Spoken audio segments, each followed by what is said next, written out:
Welcome back to another episode of Save It for the Pod with Alex and Lindsey. Cue the intro. Do. I think I was flat. Hold on. Do.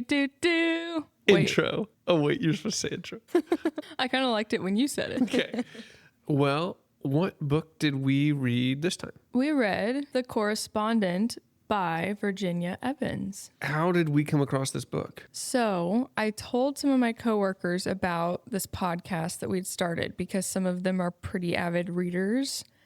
And one of them recommended it to me. And how long did you have to wait to talk about this one? I believe right at 5 days. 5 days. Yeah, that makes sense. Which is also how long you waited.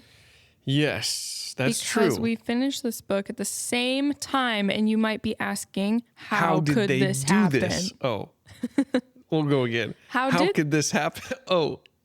How could this happen? How could this happen? How could this happen, Alex? Well, we audiobooked this book. We were making our way out to Colorado with some friends on a road trip and trying to figure out a way to pass the double-digit hours. And we settled upon this audiobook. I think this one was a good one to audiobook, too. What about you? Yeah, I've been thinking about how my experience would have been different had we not audiobooked it. I was the primary driver, and so I was mostly just driving and listening, and I was glad that I had sunglasses because I was doing my best to not cry in front of all the people in the back seat. Whoa. Are we getting into cry count Maybe right not off the bat? Maybe not right off the bat, but needless to say... It's a little spoiler. We will be spoiling this book just like we spoil all books. All books. So you've been warned. Carry on. Yeah, so this book, it's just a compilation of letters written to and from the main character, Sybil. Who is a 73-year-old woman. Mm-hmm. And then it continues from there. For several years. And one thing I've read about in terms of what it takes to write a good book, it's not about what happens, but it's more so about how the characters respond to what happens. And that is one thing Virginia does incredibly in this book because it's all letters. And so it is all very thoughtful writing from the various characters reflecting on the things that have happened. You only see the reactions to it. And the way that just carries so much more weight because you're not seeing the thing happen. You're seeing the way it's impacted the character so profoundly. And I thought it was a great experience. And because of the fact that it was an audiobook, they had different voice actors for various different characters. And I really thought that added to it in a way that was really pleasant to listen to on a double-digit hour road trip to Colorado. Yeah, I thought that the pros outweighed the cons in listening to this book. Was that a pun? As audio? The pros? The pros, no. I mean, yes. No. Because I think on the one hand, it was really cool to hear the different voice actors bring the cast of characters to life. And it really felt like you were more immersed in these communications because of that.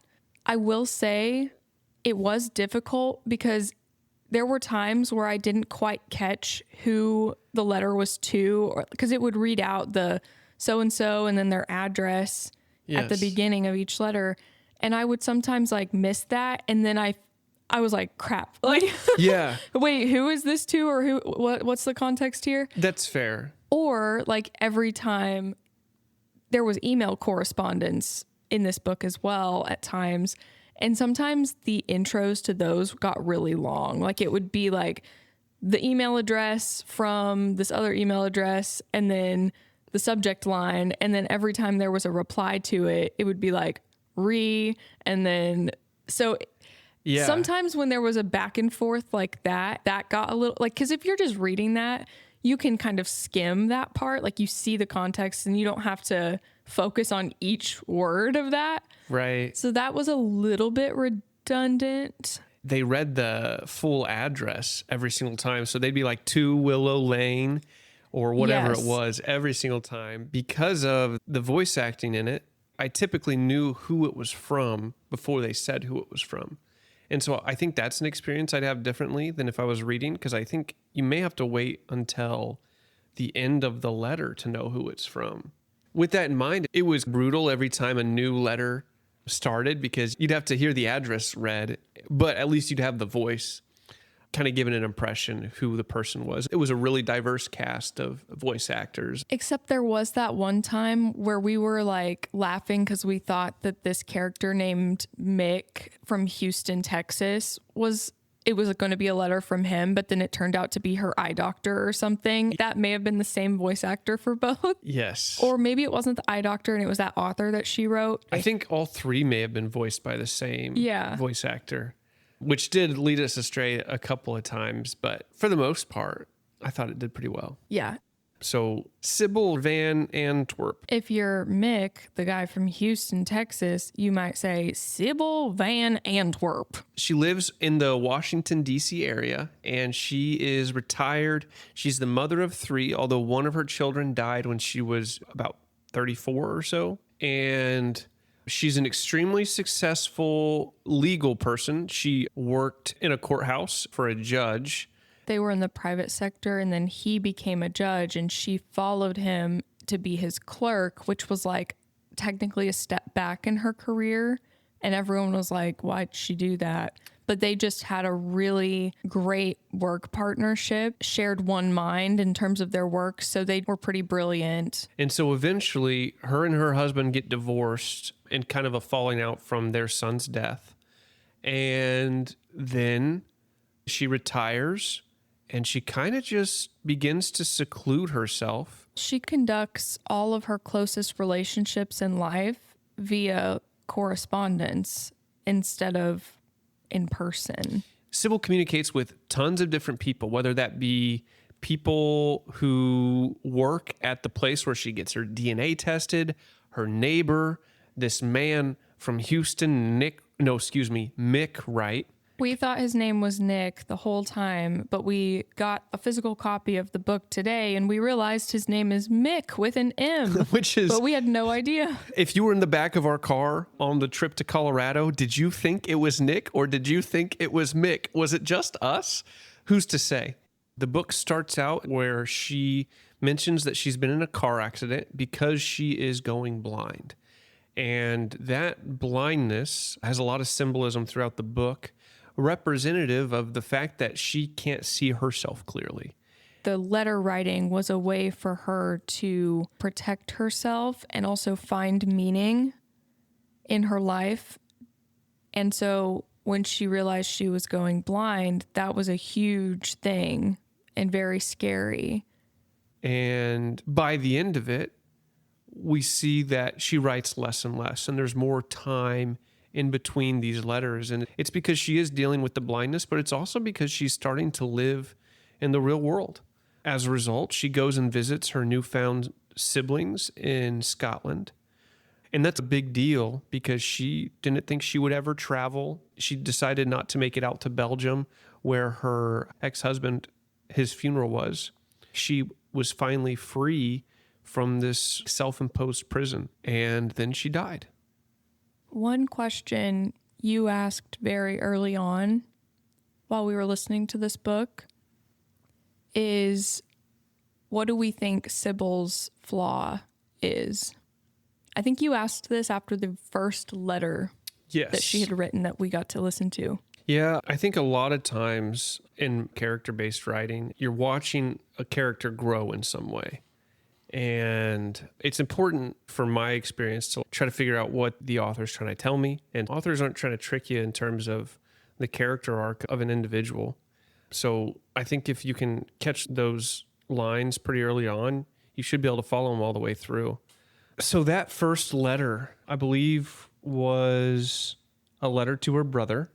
And she talks about how she's refusing to go see her brother in France. From my perspective, she made it out to be his fault, but I was like, okay, so for some reason, she is punishing herself and not letting her live her life, and she's blaming other people for it. So I presumed that there was like a little bit of a self-imposed loneliness going on that she didn't want to admit. And she wanted people to come to her because she didn't know how to get out. Yeah, her letters definitely had a bite to them at times. Not that she was like being directly, well, sometimes she was being kind of rude or like biting. Sometimes she was. And it almost felt that she has built a lot of walls up around herself. Yes. And so she is in this kind of isolation, and no one is getting over those walls. These are sort of a defense mechanism. Yeah, and so my dad is calling me. Let me just... Hello? Can you hear me? Yeah, I can. You're on speaker with Lindsey and the podcast. In Hello. a podcast? Yeah, we're recording a podcast episode right now. Do you want to say anything? I think you two are doing a great job talking about this book. Just encourage you to keep going. All right. Thank you. Thank you. We're going to probably finish this up, and you might hear yourself in an episode here in about a month. All right. See you. All right. Bye. Love you. Bye. Hey, Lindsay. That's hilarious. That is funny. Um, So throughout the book, there are moments where a letter is read, but it's an unsent letter. You really start to get more information and start to understand a little bit more who Sybil is as you get to see what she writes and sends to people, and then get to see what she writes and it's not sent to anybody. And that really sheds a lot more light on like her inner world and her like fears that she's harboring that she doesn't let anyone else see. and in some ways, we get light of who she believes herself to be to various people because she responds to people differently about the same subjects depending on who they are to her and who she believes she is to them. We don't know who those unsent letters are to until the end. You get a full confirmation of who they're to. I'm curious at what point in the book you felt like you had a guess as to who the letters were to. I was not sure who they were to for some time. I had a couple theories. I thought it could be Gilbert, her son that had died. I thought it could be her husband, ex-husband. And I also thought it could be her biological mom because she was adopted. And we find that her biological mom wrote letters to her. I also thought it could have been her adopted mom who died when she was pretty young. Those four characters were the ones that I was tossing around in my head and trying to see which one landed the best. But I really wasn't sure. I felt pretty confident that it was her son that had died that she was writing to. I can't remember how early I felt that confidence, but I think the second I thought it might be him, that was my only running theory. Right. There are several characters that Sybil writes letters to. Which ones do you feel like were the most interesting for you to listen to the correspondence between? A lot of them were interesting for different reasons. For instance, there's not a lot of correspondence between Sybil and her daughter Fiona, but their interaction, their dynamic, their relational difficulty, I found interesting because this is an adult child who has a very distant relationship with her elderly parent. And Sybil, the elderly parent, is the main character. So we're getting a lot of kind of her vantage point. But the age and stage of life that I'm in is more akin to where Fiona is. So I thought it was interesting being in the shoes more so of the parent in that kind of dynamic. I also enjoyed the correspondence between Sybil and Rosalie, her lifelong friend. They married a set of brothers. I liked how they had written letters to each other over the course of basically their whole lives and kept up with that. And at the end of each letter, they would always ask each other what they were reading and like share what they were reading. And I thought that was really great. It inspired me to write one of my friends. and to close in that way as well. I just thought that was beautiful. And near the back of the book, Rosalie, I felt like really stepped up as a good friend to Sybil, and she confronted Sybil with some honesty and truth that wasn't easy for Sybil to hear, but it was very much said from a place of love. Like Rosalie wasn't being cruel or being mean in the things that she said. So I really admired her for that. And that had to do with Sybil's relationship with her daughter, Fiona, yeah? Yeah. So basically, Rosalie is Fiona's godmother, and Fiona and Sybil never had a close relationship. And whenever Fiona's dad, or Sybil's ex-husband, Dan, passes away, Fiona's just really in a bad place. We kind of learn that she's also dealt with some miscarriages, and that her and her dad were really close, and so his death was really hard on her, and that her distant relationship with her mother is really hard on her. And so she goes to Rosalie as a shell of a person, just really struggling, and kind of confides in her these things. So Rosalie chooses to tell Sybil eventually about this, and come to find out she didn't even know about the miscarriages.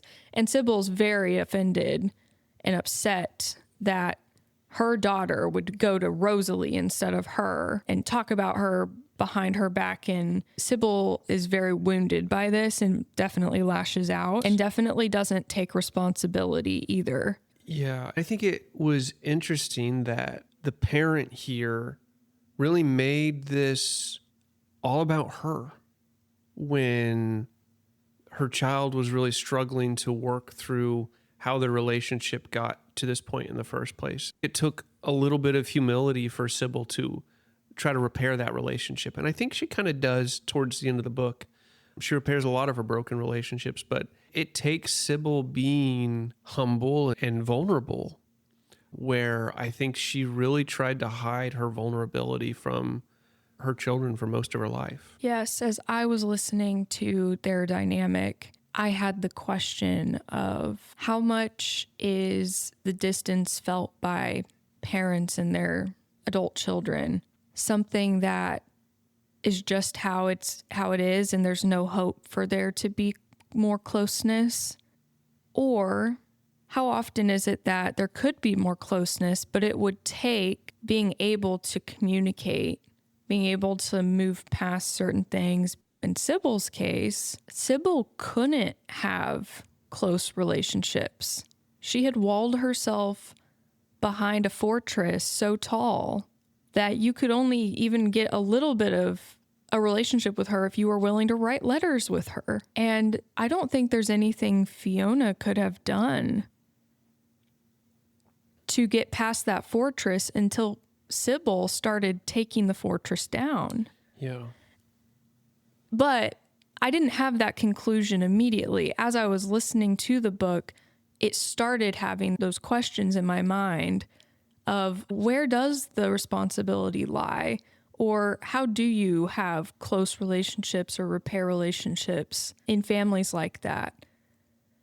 And I do think one of the things Rosalie pleads with Sybil to do in the letter she writes to her that offends Sybil is to move towards Fiona, move towards her with an open and honest conversation. I think it's exactly what both of you need and probably would want to have a relationship that you say that you want. And that's what you're lacking. That's why you're distant. So I'm sure that there's a lot to talk about for cry count. But my first cry count out of 3, I know 3 is, I think, a record for me so far. My first was when Sybil finally writes to Fiona and is finally opening up to her. She is reflecting on a disastrous phone call that they had had just a few days prior, where they both said some, cruel things or things they probably didn't intend to say. Fiona had said that she didn't know how to confide in Sybil because Sybil's very distant. And Sybil's response was that, well, you had never seemed to need me. And Fiona responded with, you taught me not to need you. And if I didn't feel that in my soul, that was my first cry count as someone who I think probably made the adults in my life feel like I didn't need them, but I did, like we all do. Yeah. There's something that Sybil says later on where she's like, this is also my first time living. This is also. Yes. In this same letter near the end of it, this whole letter was a cry count for me. That was just what started it. But I was crying through the part you just mentioned as well. She's writing to Fiona about what losing Gilbert did to her. In this letter, she describes that grief that she walked around with as there being this screaming inside of her head all the time, which I want to get back to that too. And we can talk more about the screaming. But as she's nearing the end of this letter to Fiona, she's finally apologizing. She's apologizing for a lot of different things. And she says, I know you think of me as your mother only, but please remember, inside I am also just a girl, which is, I think, what you were referencing. Yeah, it's everyone's first time living, and it's also everyone's last time living. In this book, there are lots of horrible consequences for the mistakes people make, and it impacts people significantly. And Sybil, she was adopted, and I think finding out that she was adopted impacted her a lot when she was young. And she's just someone who always felt like an imposter in the world. An imposter as a daughter, an imposter as a wife, as a mother. So that's a pain that she carries.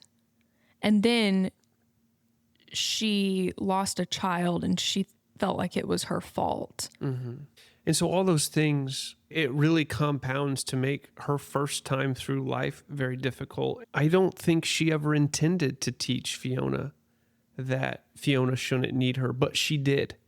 And she didn't have the capacity to see that without Fiona telling her that. And the amount of communication that is necessary for two people to repair it's immense. It's very vulnerable. You can't maintain a sense of safety if you're trying to repair relationships because you have to let the walls down. You have to set yourself up to be hurt. It's not as simple as just sitting down and having a conversation because the emotional work that has to be done, the untangling, the healing that has to occur to even allow someone to get to the place where they can even have this conversation, where they can hear what the other person is saying, where they can confront it, is immense.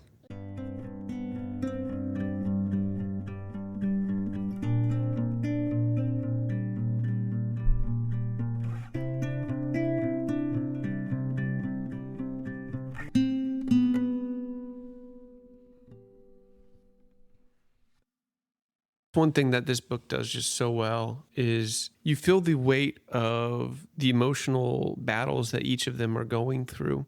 And it's very tumultuous. I think my cry count, I was driving, so I didn't mark every time I cried. But I believe it was somewhere between 5 and 7. And it was one thing after another. And each of the relationships that she's dealing with it was brutal, absolutely brutal. I think the relationships that I want to talk about with Sybil are her correspondence with Harry, the young boy.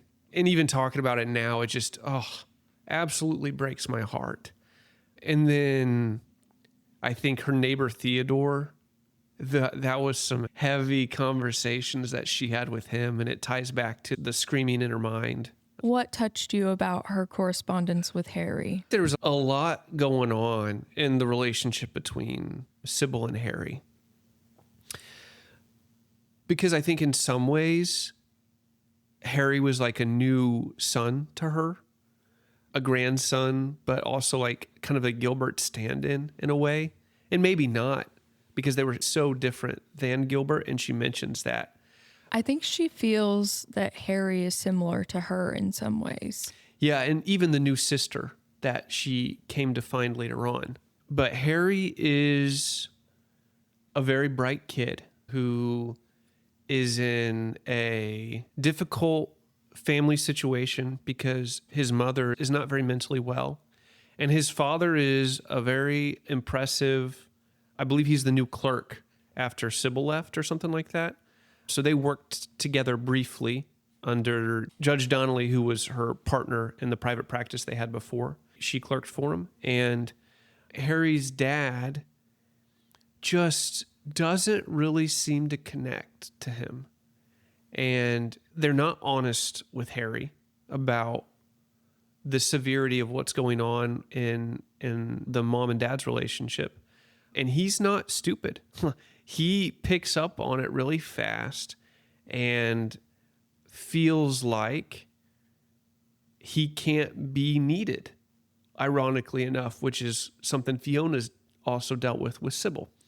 And so he begins to seclude himself in all aspects of his life. He's very, very bullied at school, and he deals with a lot of physical manifestations of his own anxiety and grief and depression. And that's things like sweaty palms. He has a bit of a foul odor associated with him. He's got real greasy hair, and he throws these fits when he gets overwhelmed, and they're like anger screaming fits because he doesn't know what to do with the emotions that he's feeling. And there is no one in his immediate family that is getting him the help he needs. He has this psychiatrist that he goes to, and she's pretty helpful. And then I think there's something to do with their insurance, or she moved away or something like that, and he has to go to a new one, and he doesn't like the new one, and he just feels alone. And the only person he feels like he can be honest with is Sybil. And one thing I noticed in his letters was fixation on order. And Sybil talks about her own kind of obsession with law and the way she finds relief in law and religion. And it's this very black and white thinking that provides a sense of structure that makes her feel safe. In Harry's letters and the way he sends and receives letters with Sybil, it's on a very strict schedule. I noticed that he constantly did numbering of things. It's very well organized. You see him trying to cede control over the little things that he can, because he is just so overwhelmed by the world around him. And at some point, Harry, he kind of stops corresponding with Sybil for a bit. And then he starts talking about, hey, I tried to stop sending you letters, but you just kept writing to me. So this is my last letter I'm going to send to you. And then you can send me one more, and it'll be like bookends. And as I'm reading this, I'm like, ooh, he's going to try to kill himself. Because you saw this, he doesn't want Sybil to be mad that he's not going to send her any more letters, but he like needs it to stop because it's like the compulsion to like, I have to respond and make things right is what keeps him going. And it's like devastating to see a child feel like they have like nothing left to live for, and it would be better for them if they weren't living anymore. And all these people are around him, and they're trying to figure out what's wrong with him. And it's like, but they can't just hear him and see him. And they believe that the best thing for them to do is kind of just like not tell him what's really going on, because they're concerned that he won't be able to handle it. But it's like the thing he doesn't seem to be able to handle is the fact that like he kind of intuitively knows what's happening, but no one will tell him. So like he's living with this sense of cognitive dissonance, and the only person who's able to see it is Sybil. And so she gets that last letter and she's like, okay, I have to tell his dad that something's going on here. And they come to find out that he tries to commit suicide but doesn't succeed. And it's just a real rough deal for him.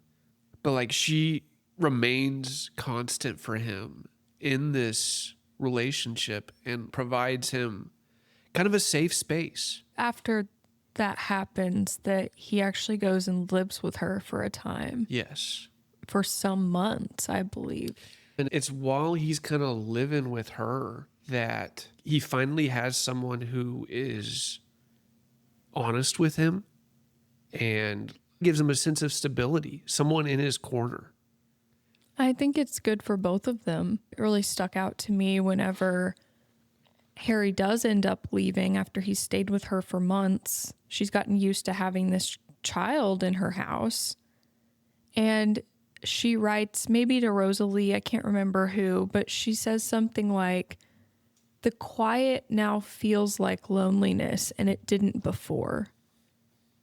But now she's realizing that the aloneness of her life, now that Harry's gone, now she feels lonely.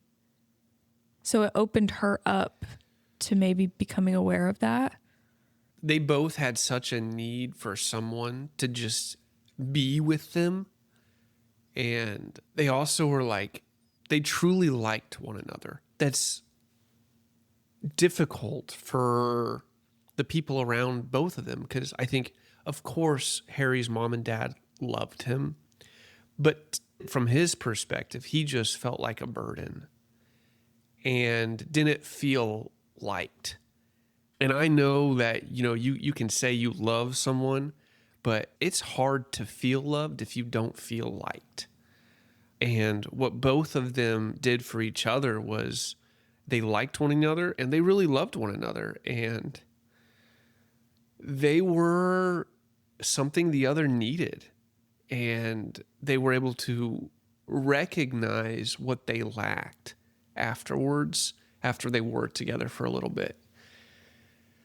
It's a beautiful thing to see the way two really broken people brought out the best in one another. So that whole ordeal was just brutal for me to listen to. It's been brutal for me to talk to, which you guys won't realize in post, but golly, we could add more to the cry count now. The sob count.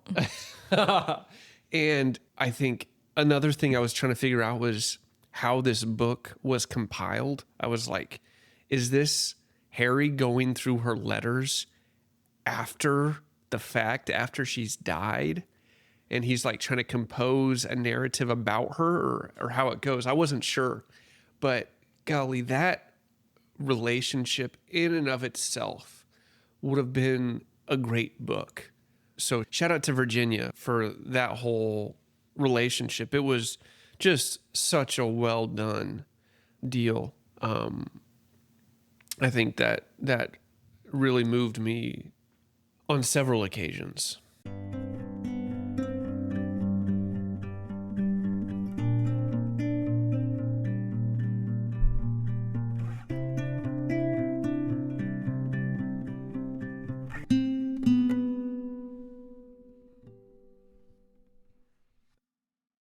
Who was your favorite character? Was it Harry or someone else? In terms of who I liked the most, I think it was Theodore, but I really liked Sybil. I really liked Harry, but the person I would have been happy to just conversate with would have been Theodore. He just seemed like such an interesting fellow. His audiobook voice was great too. Truly, truly great. Theodore is Sybil's neighbor, who is one of the two love interests that she has. Woo, love triangle. We'll have to do a who's punching. Yeah. And like which ship we were rooting for. Yes. And it's a complicated deal. You've got Theodore and Mick Wright, not Nick Wright, Mick Wright, vying for this 76-year-old woman's love. And Mick, he kind of reminds her of her relationship with Judge Donnelly. And then Theodore reminds her of her relationship with her ex-husband. Well, I remember her saying that when she's with Mick, she's just laughing a lot and they debate about things. And she almost feels like the work version of herself, which whenever I heard that, I think the work version of her was one of her coping mechanisms for many, many years of avoiding all the things that she didn't want to think about or confront. And I think the way that she looks up to her now deceased husband, ex-husband, with such a reverence for who he was and who he was to her. And there were so many similarities between him, Dan was his name, between Dan and Theodore, that by the end, I was like, oh, I almost feel like if you're right about the coping mechanism, that it would be character growth for her to undivorce Dan and end up with Theodore. Yes, I never thought she was going to move to Texas and marry Mick from Houston. Never once. Like, I just could not picture that for her. And I felt like it would be her choosing to glide through the remaining years of her life, coping still, rather than facing all the things that she's buried for so long. And I felt like Theodore, in contrast to that, was someone who had opened up to her, had shared his hardest past, the things he felt guilty for. He had shared that with her in a moment of vulnerability. And I felt like that was the path of her confronting her own past too. Yeah, there's a lot of loose similarities between her relationship with Theodore and her relationship with Dan. Because Sybil feels guilt for her and Dan's son Gilbert dying and was never really able to recover from that, it was a very, I think, intentional parallel by Virginia to have Sybil run over Theodore's cat accidentally and witness the death of something he cared so deeply about. And he really didn't blame her. He was just heartbroken.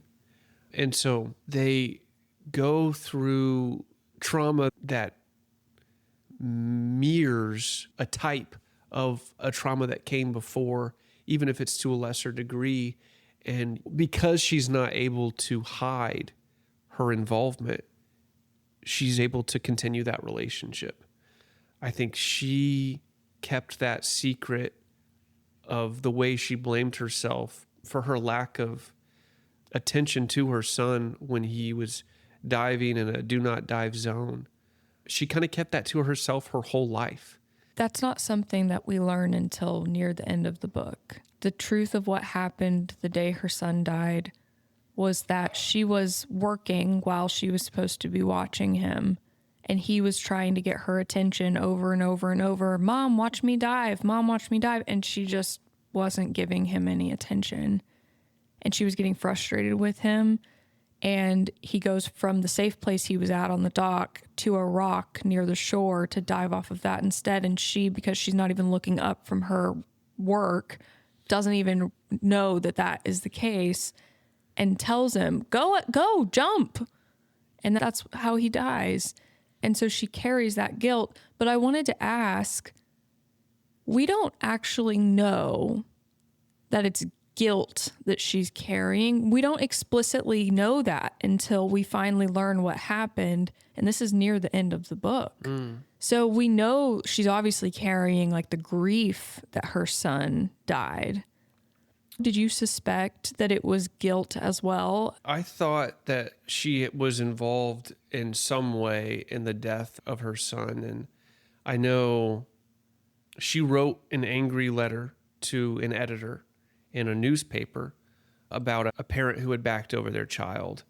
And the way she wrote about it, it was very clear that it was a reflection of something she was dealing with. And so I was like, wait, did she back over her kid or? This clearly struck a nerve in her, like, very deeply, and she was very defensive. I remember that moment too. I think that is when we started to think, oh, I wonder if she had some role in this on accident. Right. And then when you roll that into her hitting Theodore's cat, I was like, okay, that's 2 times a car's been involved. Are we really hitting this nail on the head? Or? But really, it was just her accidental responsibility in the... Yes.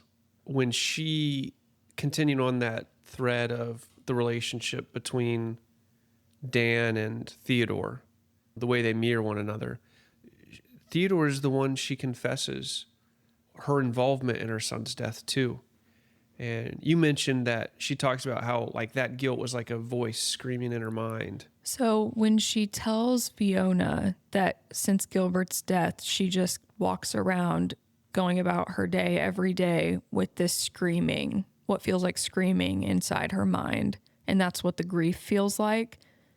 She doesn't tell Fiona about the guilt piece at that point in time, or ever, I think. You're right, it's Theodore that she eventually then confides the whole truth to. And that's where we learn that it's not just the grief, but there's the guilt piece. And she actually tells Theodore, I told my daughter recently that my grief has been an unbearable noise in my head for decades. And yet now, finally, I have written this letter to you, and I'm surprised to find it is finally quiet. So it was the guilt that was screaming in her mind for 40 years. She kept that to herself because she was so terrified that if she told her husband who she loved, that he would leave her. Just like her birth parents gave her up. And it was a bit of a self-fulfilling prophecy because in her lack of honesty and the fact that she kept it to herself, the stones she carried, you might say, they weighed her down. Those stones were the foundation for a wall that she caged herself in from the people around her. And I always ask what the most important lesson that the character learned, and I think that is the lesson, which is if she wants to find closeness, she's got to let go of the stones. She actually says near the end of this letter to Theodore, where she confesses this thing that she's been holding onto for all of those years. I guess there's no bottom to a person, but I feel you have left fewer stones unturned than anyone else who's ever passed through. And it's taken me some time to recognize how knowing you has been like coming in from the cold, lonely road to find a warm fire and a table laid. So thank you for that, Theodore. That is my second cry count line. Because we get at the beginning of the book, we get her perspective on life and that it's this long, lonely, cold highway. And that every once in a while, you might get to come in from the cold and there's these bright spots, but then you're going to be churned back out onto that highway. And that's just the nature of life as she has come to know it. And so for her to finally find another respite felt really important to her life. I think it just goes to show that the goodness in our life it's human to human. It's person to person. It's in the relationships. And she has such a low view on living because she has low quality relationships. I think she comes to find out that maybe it wasn't everyone else. Maybe I built the cage. And you see her when she goes out into the world and starts to connect with people. I think of the Syrian refugee, Bassam. I think of the poetry professor. These are people when she connects with, there's real people behind every person out there. There's a real person there somewhere. The question is, are both parties able to connect? And when she starts to do this, she starts to learn more about herself and more about the world around her in a not so black and white way.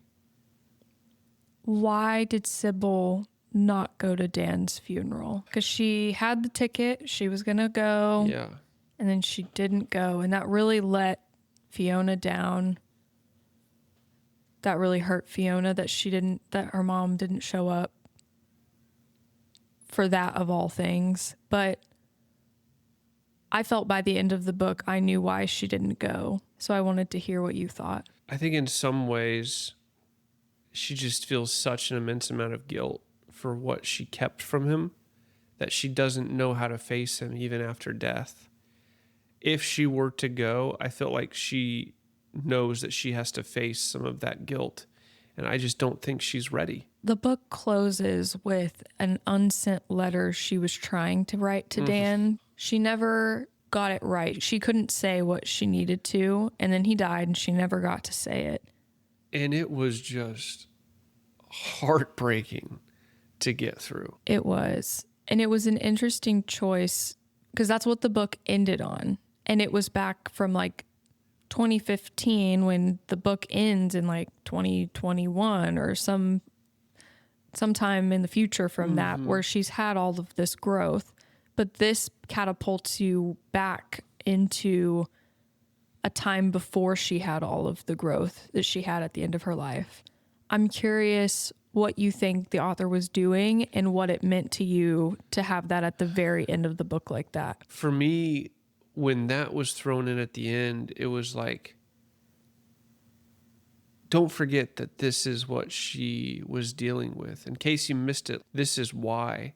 And this is the source of her fortress, the source of why she secluded herself. You read that shortly after she visits Scotland. So she finally made it out of where she was living, got on a plane, and sees her family, who she never met before, her biological family, and her guilt was the battle.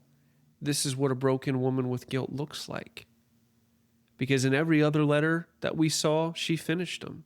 And so there's a sense of strength and resoluteness that is only there because of her lack of closeness to the individual. But with Dan, that was the person she felt close to.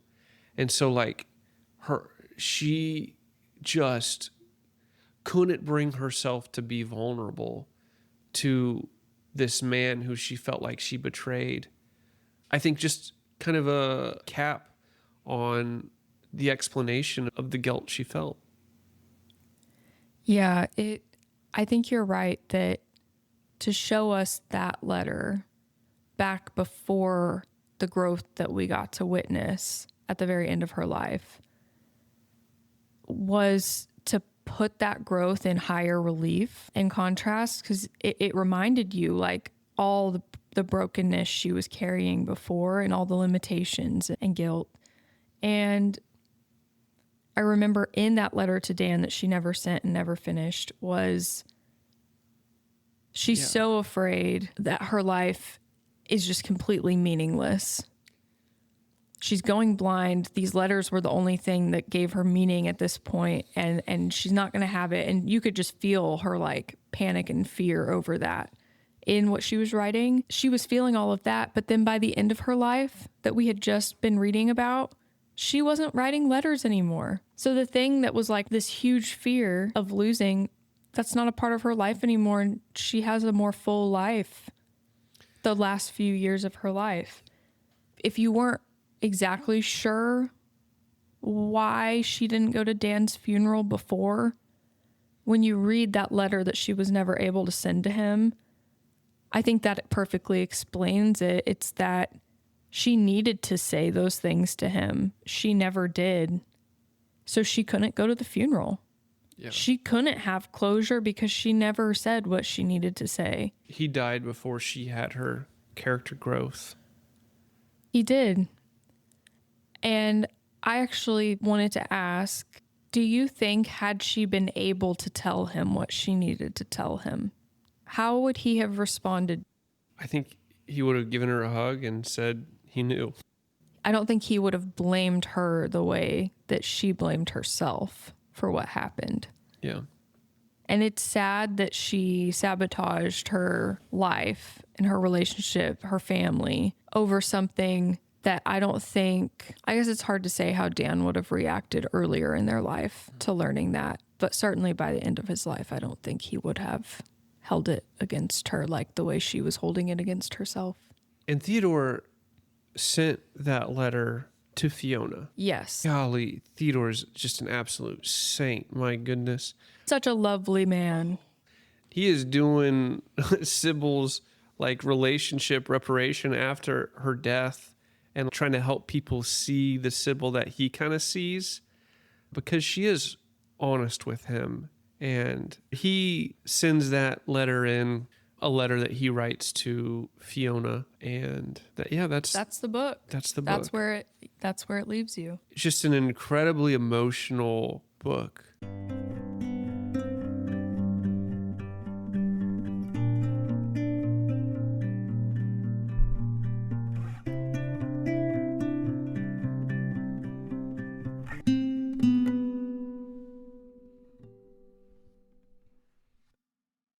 We see into the dark crevices of Sybil's life and her flaws and her isolation and all of it. Her letter writing was her defense mechanism that had her able to keep everyone at arm's length. But there's so many positives to the correspondence that she kept up with her whole life. Like, she was very thoughtful and intentional with her words towards people, because she was sitting down and spending a lot of time to craft a letter to them. Yeah. Which is much less flippant than just the text messages we fire off at each other all the time. We've talked about this, but she was literally a lifeline for Harry. Yeah. And it was due to their correspondence. She had a lifelong exchange with her best friend. I mean, that is a pretty special thing. She would write into authors whose books touched her life and tell them that their book touched her life, and just talk to them, write to them about their book. And I have to imagine that, especially to some authors, that would have been very impactful to receive that. Are we going to write to Virginia? Maybe we should. Send her a link to the pod. Yeah. This is our love letter to you, Virginia. She literally changes Bassam's life, this customer service agent at the Kindred DNA company that she gets her DNA tested at, by being the connection that ends up getting him a job in the field he's actually an expert in. And then even her correspondence with the son of the man that she helped Judge Donnelly put in jail. DM was his initials. I forgot his full name, though. She sends some money to him when she dies to help him put his son through rehab. Yes. So this correspondence was, in so many ways, this very positive thing. And we also know, just from the bits we get to learn about her career, she was also in this brilliant law partnership for many years, and it was widely lauded, widely praised, and she was considered brilliant. And then you see all these positives of her correspondence with people.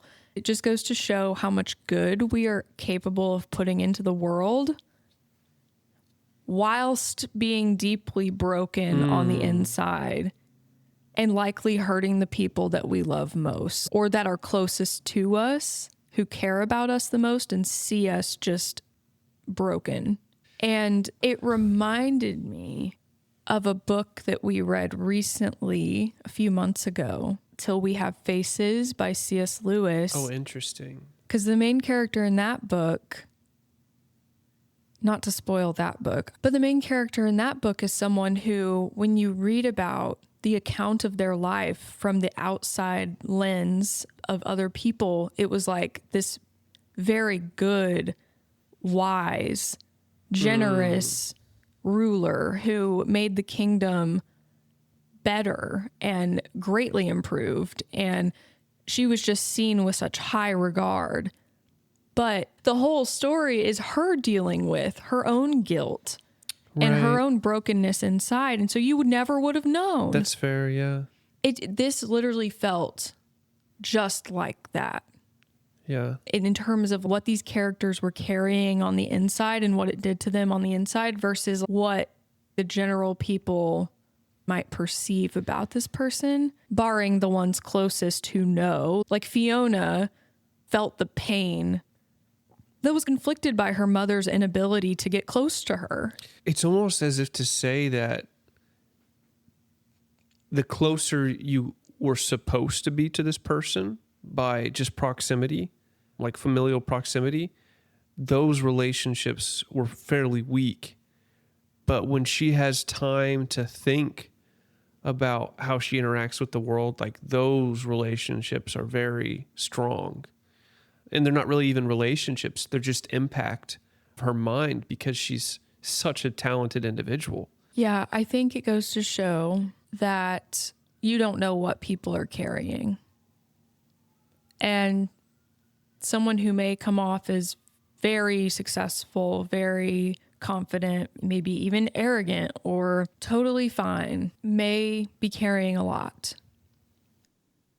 Did you feel any mixed feelings towards Sybil, even by the end of the book? I think Sybil was a product of her time. And I think she's a bit of a stereotype in some ways, but I also think I really enjoyed how frank she was. And it was refreshing to see her just reach out feelers for connection. And I was like, I wish people did that more. You know, I wish there was a desire from humans to connect with humans outside of their initial circle.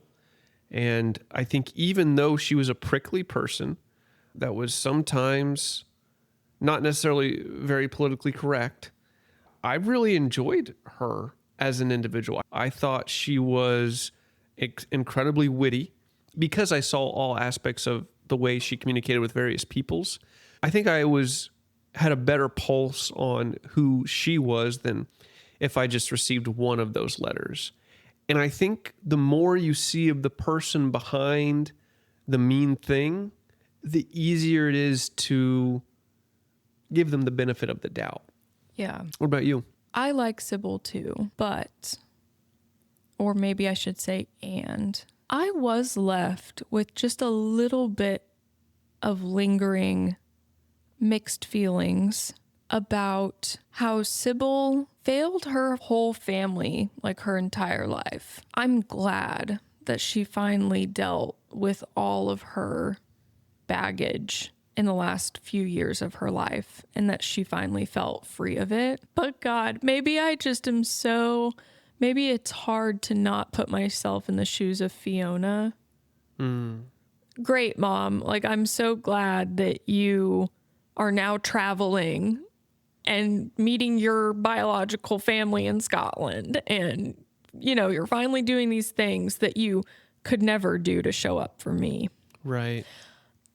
And I know there was reasons for it. Like, obviously, we know she was carrying a lot and she finally confronted it. And I'm glad that she did. And I'm not saying it's too little too late, but there's a little bit of that feeling where it's just so sad almost that, the stereotype of like the deathbed confession where it's like you get to feel absolved of guilt, even though you lived your entire life in a way, whatever. And then you have a deathbed confession so that you can die in peace. And it's like, after you let down everyone in your life, your entire life, it just feels not great to me. And I know this wasn't a deathbed confession situation, but it's end of life. And she's finally reckoning with everything. Finally, at the end of her life, there's a piece of me that just really wishes she could have reckoned with it sooner. For the sake of her children, for the sake of everyone else and herself. But I also recognize that like what she went through, it's horrible. Right. And some things you just can't speak about. And so I'm not looking at her with judgment. I get it. Not to say she should have reckoned with it sooner. Maybe she could not have. Right. But I think it just left me with some dissatisfaction. And some people never deal with their baggage. They take it to the grave. And I'm really glad that she got that peace. But I think it's kind of devastating how long it took her and that she missed out on so much for so long because of it. It is devastating. I totally agree. I think in a story about her guilt, it makes sense why that happened that way. I think hidden in that story, we do see her have a positive impact on several people, but they're often not the people closest to her. And so the people who like have to say, this is my mom, this is my sister, this is my grandma, this is my ex-wife, those people, they have to be thinking, gosh, this woman is just tough. She just really let them down. She did. She absolutely did. She let them down and she let herself down. The redemption of her character does not redeem any time that was lost. Right. We talked a little bit about it's her first time living and then it was gone. I think that just speaks to the poison that is going through it alone for the sake of safety and comfort in an uncomfortable and a lonely place. It's not healthy. It doesn't result in close connection. And a lot of people who have a lot of expectations for you because of your relationship to them just feel betrayed by you.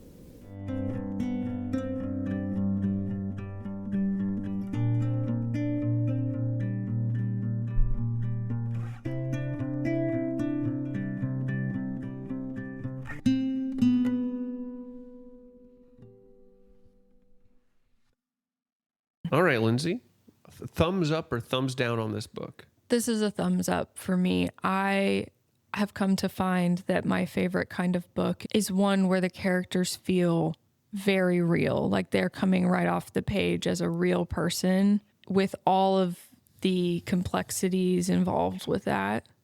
And this is a book like that. And so I've got to say thumbs up. Yeah, I would give it a thumbs up too. I mean, it's currently the league leader in cry count for me. And me. Although it's kind of like a wilt stat, like who's really counting, because we didn't have the official stats on this one since I was driving for me. But More like I just looked over on multiple occasions and tears were rolling down this man's face. oh man, those sunglasses were doing work. I was looking in the back, like the rear view mirror, hoping that people weren't seeing me. And I'm just like rubbing my eyes, like, please don't look at me. Nonchalantly reaches for a tissue. Oh, but yeah, thumbs up from me. As we continue to read these books that are realistic in a sense, I think it's going to be hard to be moved emotionally in a way by books outside of that genre. We'll see. Virginia did a great job. And this is her debut novel, first published novel, it sounds like. Yeah. So hats off. And big shout out to my coworker who suggested this book as well. Are you going to write some letters after reading this book? Oh, that is a great question. I'm glad that you asked because I actually already have written. I guess you did mention that. Oh, yeah. I did mention it, but I put it in the post 2 days ago and it felt good. It felt more intentional to write. And as I sat down to write to this friend, I just kept thinking of more things that I wanted to ask them about. And so I think if we don't pause, even if we're not writing a letter, but we're going to text them or we're going to see them and talk to them later, it's important to be intentional and think about all the things that you know about this person that you want to follow up with this person. Because sometimes when you're just kind of autopiloting through your day, those things slip through the cracks of your mind. Yeah. And get forgotten. You can't let relationships happen to you. You have to go out and sow them, water them, and let them grow. Yeah. I'm just, this week, ever since we read this book, so all 5 days or whatever, I'm just like, I got to write a letter to this person and this person and this person. What if I just wrote as much as Sybil did and then went blind? Part of me was like, is this antithesis to the message of the book, or to like the theme of she used letter writing as a barricade almost? I think at the end of the day, it's actually a really great thing to do. Yeah, and I think it's only the antithesis of Sybil's story. For Harry's story, it's so important. Right. For Bassam's story, so important. It was only how she wielded it Yeah. to protect herself that ended up limiting her. I believe that we might have deeper relationships if we put the thought in that Sybil did. And I think that just goes to show that it's not necessarily that the letters were keeping Sybil from having deep relationships. It's just she was able to use those letters to present a facade of herself. And to feel okay with herself in her isolation. They were how she made meaning despite her isolation. One beautiful thing that I forgot, Sybil's house overlooks a river in the Washington, D.C. area where she lives. And it's mentioned multiple times throughout the book that she has a window that you can look out and see a little glimpse of the river through it. So it makes her house very high value, and she's proud of it. She loves this view. But then when she goes to Scotland, when she finally travels outside of her little world, she goes and visits her biological sister.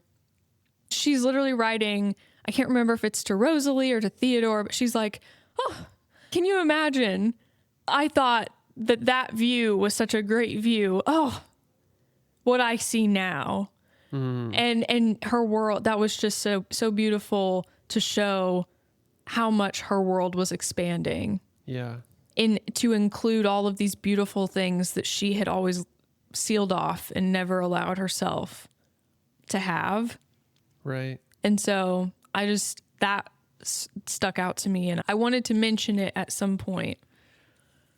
And because Scotland's probably really beautiful and we should go there sometime. I'm just saying. Maybe so, maybe so. Put it on the list. I suppose if we get enough followers of this podcast, subscribers to this podcast, maybe that is how we can afford a trip to Scotland. All right, that's a wrap. Smash that subscribe button. We're cutting that for sure. All right, guys, that's it for this episode. Can I say it? Yeah. Cue the outro.